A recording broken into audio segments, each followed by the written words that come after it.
4. That's how many Air Jordan retro models Michael Jordan ever played an NBA game in. 4 out of a retro business worth billions of dollars a year. Not the Chicago one you can buy today. Not the Bred 4. Not the Space Jam 11 that sells out every December. 30 years of reissues, thousands of pairs, and he played in 4. And here's the part that breaks people's brains. One of those 4 isn't even the shoe you think it is.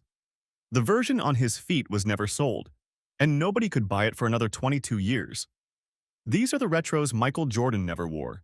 The one everyone gets wrong, Air Jordan 3, True Blue, 2001. Start with the exception, because almost nobody knows the exceptions exist. By 2001, Michael Jordan was 38 years old and coming back for a second time in Washington.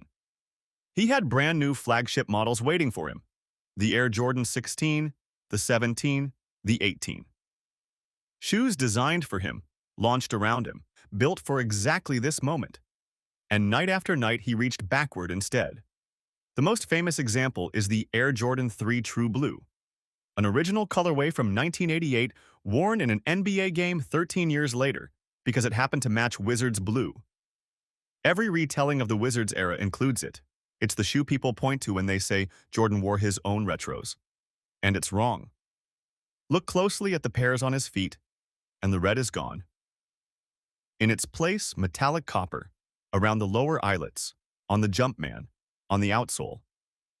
And where a retail retro carried the Jumpman on the heel, his pair had the OG Nike Air branding instead. Michael Jordan wasn't wearing the True Blue 3. He was wearing a player exclusive built to match his new team, and it did not exist in stores. If you bought a True Blue 3 in 2001 believing you had the shoe from those games, you didn't. You had the closest publicly available approximation. Jordan Brand finally released that exact colorway to the public in April 2023 as the Air Jordan 3 Wizards at $210, 22 years after the games it came from. Sit with that.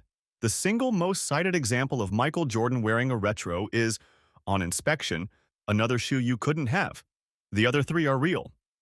He wore the Air Jordan 7 French Blue briefly in late 2002, 10 years after the Dream Team. He wore the cool gray Air Jordan 11 constantly across both seasons, including March 9, 2003, his final game at Madison Square Garden where a 40-year-old dropped 39 points on the Knicks. And he wore the cool gray Air Jordan 9, which is the strangest of them all.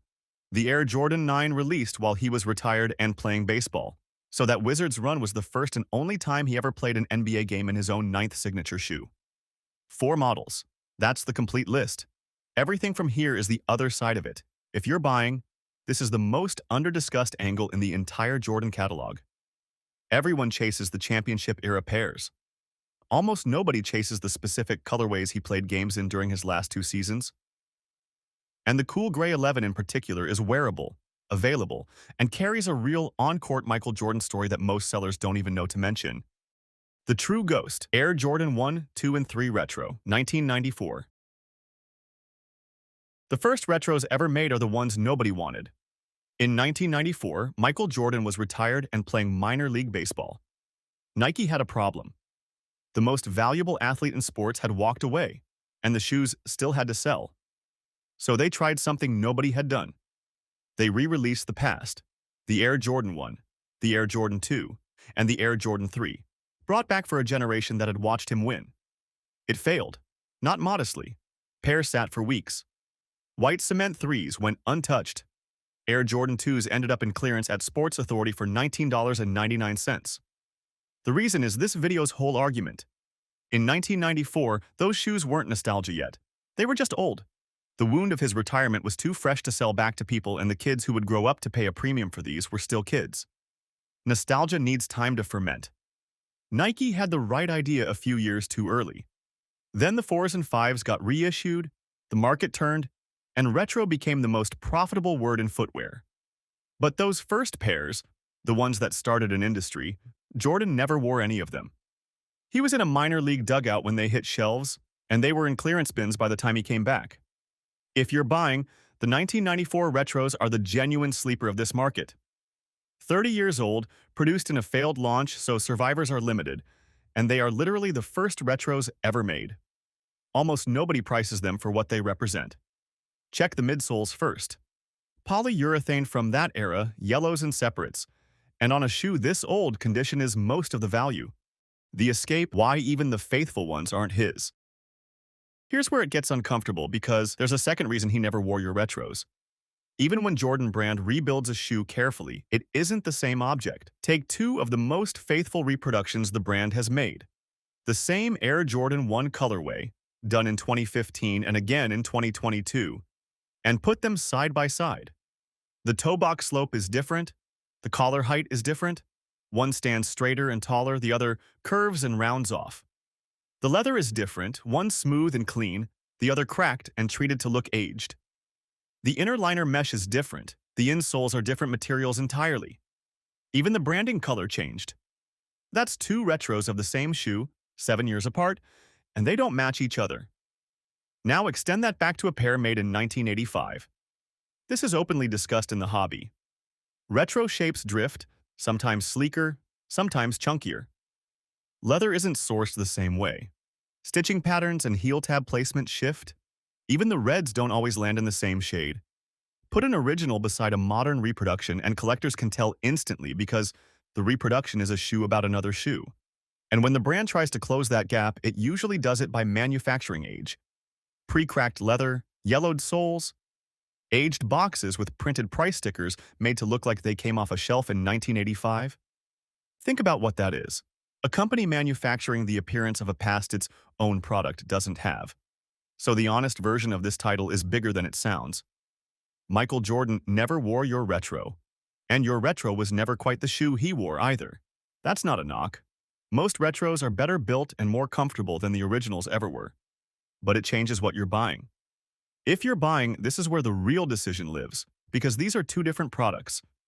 If you want the best version of the shoe, best fit, longest life, most comfort, buy the most recent retro. If you want the object with the history, you have to buy vintage and accept everything that comes with it.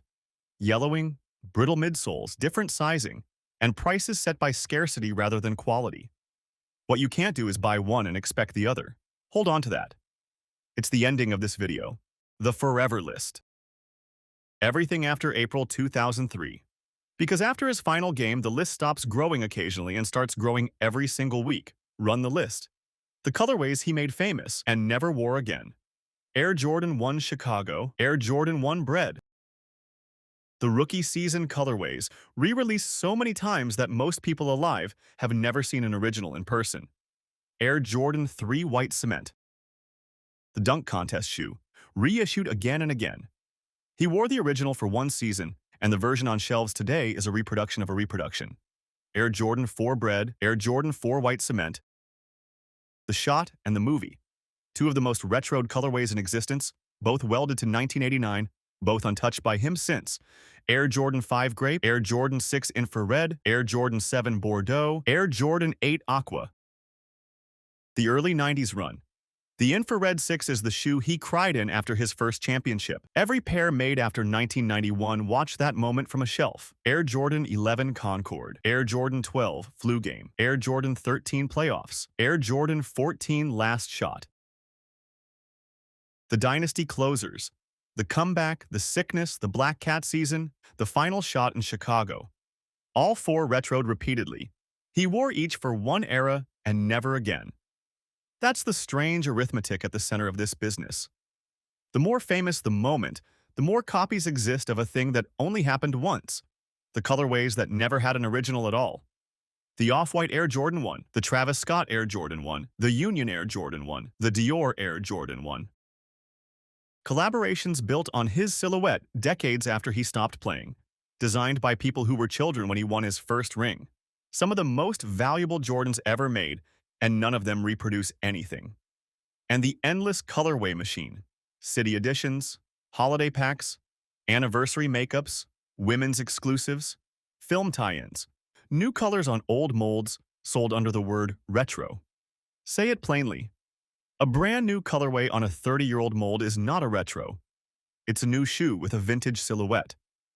The industry uses the same word for both, and that single piece of vocabulary does more to inflate this market than any marketing campaign ever has.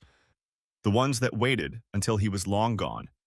Air Jordan 12 Obsidian, an original 1997 colorway that sat in the vault for 15 years before returning in 2012, 9 years after he retired for good. The machine is patient because patience pays. A colorway held back for a decade comes back to more demand than it left with. That patience is how the retro business outgrew the brand itself. From 2009 through 2012, vintage pairs were outselling the flagship models Jordan Brand was spending millions to develop. The company's biggest competitor was its own past, and the ones he actually wore that still won't come back. Air Jordan 17 College Blue. The first Air Jordan ever launched in his new team's colors, worn through most of his first Wizards season. And in 24 years it has never been retroed, not once. That's finally changing. Jordan Brand has the OG College Blue scheduled to return in 2027 for the first time in the shoe's history. 25 years after the games, which tells you everything about the pace of this machine. The shoe he actually played in has taken a quarter-century to come back, while colorways he never touched have been reissued 5 times over in that same window. And even that took a slow build. The Air Jordan 17 barely exists in the retro program at all. Outside a 2008 countdown pack and a single retro of the 17 Plus in 2016, the model survived on boutique collaborations. In 2024, Jordan Brand finally brought back 2 OG colorways, but only as lows, not the high he wore. Air Jordan 18 White Sport Royal, the last shoe Michael Jordan ever wore in an NBA game. April 16, 2003. In Philadelphia, 28 minutes, 15 points, and an intentional foul from Eric Snow so the building could watch him shoot 2 final free throws. That shoe waited 15 years to come back. Jordan Brand finally reissued it in 2018 as the Air Jordan 18 Wizards, around $225. Its first re-release since 2003. 15 years. The final shoe of the greatest career in basketball sat in the vault for a decade and a half, while the Chicago one was reissued again and again in that same window. It isn't that the machine forgot. It's that the machine decided which endings were worth selling. Air Jordan 15 Columbia. Released in 2000 and missing ever since. And it goes past colorways to entire models. The Air Jordan 19, the Air Jordan 21, the Air Jordan 22. No proper retro runs. The Air Jordan 2009, 2010, 2011, and 2012, 4 consecutive flagships treated as though they never existed. The most thorough reissue operation in consumer history has quietly decided which chapters are worth retelling. And the chapters it skips are almost always the ones where the hero wasn't on the floor. If you're buying, this is the most useful filter you can apply to the whole market. Ask one question about any pair. Did he actually play in this colorway? For a surprising share of what's on shelves, the answer is no, and the price doesn't reflect it. A Bred 4 and a Holiday Pack 4 sit on the same mold at similar prices, and only one of them was there for something. So count it, 4 retro models in 2 seasons in a jersey nobody talks about. And one of those 4 was a player exclusive you couldn't buy for another 22 years, against 30 years of reissues and billions of dollars. Here's the ending I told you to hold on to. When Michael Jordan reached backward in those Wizards seasons, he wasn't buying nostalgia. He was putting on his own past. Shoes he'd already won in, already lived in, already made him mean something. For him, they weren't retros. They were just his shoes, worn again. For everyone else, that's impossible. You can buy the shape, you can buy the colorway, you can buy the aged leather, the yellowed sole, the replica box with the fake price sticker on it. What you can't buy is the part that made it matter. Being there. That's what this business actually sells. Not footwear. Proximity.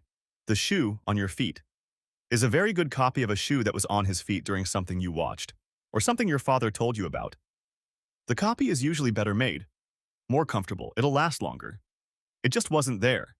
And after 40 years, the market has quietly agreed that being there is the only thing worth paying for. That's why an original from 1985 costs more than a superior reproduction from last month. Not because it's better, because it was present. Michael Jordan wore the originals.